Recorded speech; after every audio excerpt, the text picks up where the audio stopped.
Hi friends, welcome back to our channel. నేను మీ దివ్యాని. ఈరోజు recipe breakfast recipe అండి.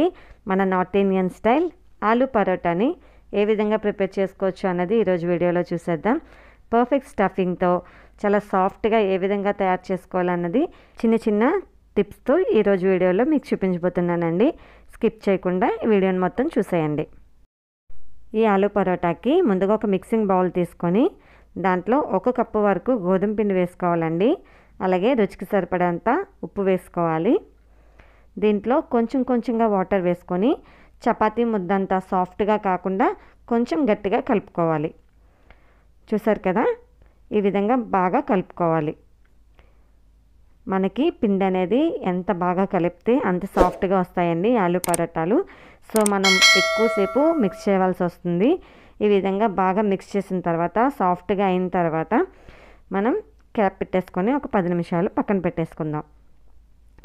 ఇప్పుడు మనకి స్టఫింగ్కి ఒక మిక్సింగ్ బౌల్ తీసుకొని ఒక పెద్ద బంగాళదుంపని ఉడికించుకొని ఈ విధంగా స్మాష్ చేసుకొని పెట్టుకోవాలండి. ఇలా వేసుకున్న తర్వాత దీంట్లో ఒక చిన్న సైజు ఉల్లిపాయని సన్నగా కట్ చేసి వేసుకోవాలి.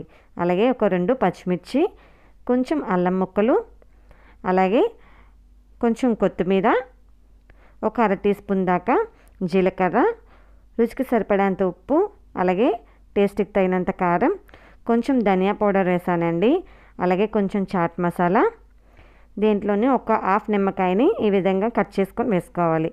మీ దగ్గర ఆమ్చూర్ పౌడర్ ఉంటే అది కూడా వేసుకోవచ్చు. ఈ నిమ్మకాయని స్కిప్ చేసేసుకోవచ్చు. ఈ విధంగా అన్నీ వేసిన తర్వాత ఈ స్టఫింగ్ని బాగా మిక్స్ చేసుకోవాలండి. చూసారు కదా, మనకి పానీపూరి స్టఫింగ్ అనేది ఎలా ఉంటుందో అలాగే ఉంటుంది. చాలా టేస్టీగా ఉంటుంది. ఇప్పుడు 10 నిమిషాల తర్వాత క్యాప్ తీసి చూస్తే మనకి చపాతీ ముద్ద అనేది కొంచెం సాఫ్ట్గా అవుతుందండి. దీన్ని ఇంకా కొంచెం బాగా కలుపుకుంటే ఇంకా సాఫ్ట్గా వస్తుంది. ఈ విధంగా చేసుకున్న తర్వాత మనకి ఎన్ని అయితే వస్తాయో వాటన్నిటిని కూడా ఈ విధంగా బాల్స్ కింద చేసేసుకోవాలి. నాకైతే 1 కప్పుకి 4 వరకు ఆలూ పరోటాలు వచ్చాయండి. ఇప్పుడు స్టఫింగ్ని ఏ విధంగా పెట్టుకోవాలి అనేది ఇంపార్టెంట్ అండి. చూసారు కదా, మనం ఇలా పిండి ముద్దను తీసుకున్న తర్వాత ఒక గిన్నె షేప్లో చేసుకోవాలండి. కొంచెం లోతుగా చేసుకోవాలి. దాంట్లోని స్టఫింగ్ అనేది ఎక్కువ ఉంటేనే ఆలూ పరోటా చాలా టేస్టీగా ఉంటుందండి. సో స్టఫింగ్ ఎక్కువగా పెట్టుకొని మొత్తం కవర్ అయ్యేటట్టు ఈ విధంగా బొటన్ వేలుతో లోపలికి ప్రెస్ చేస్తూ మనం క్లోజ్ చేసుకోవాలి. చూసారు కదా, రిమైనింగ్ ఏమైనా ఉంటే తీసేసుకోండి. ఈ విధంగా చేసుకోవాలి. నేను అదే విధంగా ఇంకోటి కూడా చేస్తున్నానండి. చూసారు కదా, సేమ్ ప్రాసెస్లో చేస్తున్నాను. మనం అరచేతితో ఒకటి పట్టుకొని బొటన్ వేలుతో లోపలికి ప్రెస్ చేస్తూ మనం క్లోజ్ చేసామంటే చాలా పర్ఫెక్ట్గా వస్తుందండి. చూసారు కదా, ఈ 2 ఫింగర్స్తోని ఈ విధంగా క్లోజ్ చేసుకుంటూ రావాలి. ఇలా క్లోజ్ చేసిన తర్వాత మనకి స్టఫింగ్ పెట్టాక పెద్ద బాల్స్లా కనిపిస్తున్నాయి. చూసారు కదా, ఈ విధంగా 4ని కూడా రెడీగా పెట్టేసుకున్నాను. ఇప్పుడు ఈ ఉండల్ని ఇలా పిండిలోని మొత్తం ముంచి ఈ విధంగా చపాతీలాగా పాముకోవాలి. ఈ ఆలూ పరోటాని మాత్రం చాలా జెంటిల్గా, చాలా నెమ్మదిగా ప్రెస్ చేయకుండా మనం పాముకోవాలండి. లేదంటే స్టఫింగ్ అనేది బయటకు వచ్చేస్తుంది. స్టఫింగ్ బయటకు వచ్చేస్తే మనకి ఆలూ పరోటా అనేది పొంగకుండా ఉంటుందండి.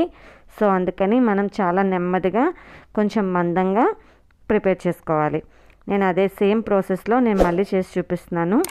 చూసారు కదా, మనకి పిండి అనేది కొంచెం ఎక్కువగా వేసుకుంటే మనకి స్టఫింగ్ అనేది బయటకు రాకుండా ఉంటుంది.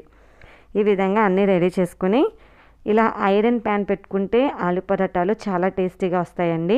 నాన్ స్టిక్ ప్యాన్ కన్నా ఆలూ పరోటాలకి ఇలాంటి ప్యాన్ యూస్ చేస్తే చాలా టేస్టీగా వస్తాయి. ఈ నాన్ స్టిక్ ప్యాన్ మీద ఇలా హై ఫ్లేమ్లో పెడితే కొంచెం అంత మంచిది కాదండి. సో ఇలా ఐరన్ ప్యాన్ మీద హై ఫ్లేమ్లో మాత్రమే దీన్ని కాల్చుకోవాలండి. అలా అయితేనే చాలా సాఫ్ట్గా ఆలూ పరోటాలు రెడీ అవుతాయి. చూసారు కదా, చక్కగా పొంగుతూ చాలా బాగున్నాయండి. స్టఫింగ్ బాగుంటే ఆలూ పరోటాలు చాలా పర్ఫెక్ట్గా ఉంటాయి. సో స్టఫింగ్ మాత్రం సాల్ట్ అలాగే కారం అన్నీ కూడా పర్ఫెక్ట్గా చూసుకొని మనం మిక్స్ చేసుకోవాలి. చూసారు కదా, ఆలూ పరోటాని ఈ విధంగా కాల్చుకొని మనం సర్వ్ చేసుకుంటే ఎంతో టేస్టీగా ఉండే ఆలూ పరోటాలు రెడీ అయిపోతాయండి. చూసారా, ఆలూ పరోటాలు పర్ఫెక్ట్గా ఎంత బాగా కనిపిస్తున్నాయో. చాలా టేస్టీగా కూడా ఉంటాయండి. మనకి చక్కగా 2 వేళ్ళతో మనం ఇరుపుకుంటే ఇరిగిపోయి చాలా నోట్లో పెట్టుకుంటే కరిగిపోయేటట్టు ఉంటాయి. మీకు స్టఫింగ్ కూడా చూపిస్తాను ఎంత పర్ఫెక్ట్గా వచ్చింది అన్నది. చూసారు కదా, మనకి ఎక్కడ స్టఫింగ్ బయటికి రాకుండా పర్ఫెక్ట్గా లోపల చాలా బాగున్నాయండి. మనకి చట్నీలు ఏమీ అవసరం లేకుండా తినేయచ్చు, అంత టేస్టీగా ఉంటాయి. చూసారు కదండి ఆలు పరాటాని ఏ విధంగా ప్రిపేర్ చేసుకోవాలో. ఈ వీడియో కనుక మీకు నచ్చినట్లయితే ఒక లైక్ చేయండి, కామెంట్ చేయండి, షేర్ చేయండి. మరిన్ని టేస్టీ క్విక్ రెసిపీస్ కోసం దివ్య రెసిపీస్ని సబ్స్క్రైబ్ చేసుకోండి. Thank you for watching.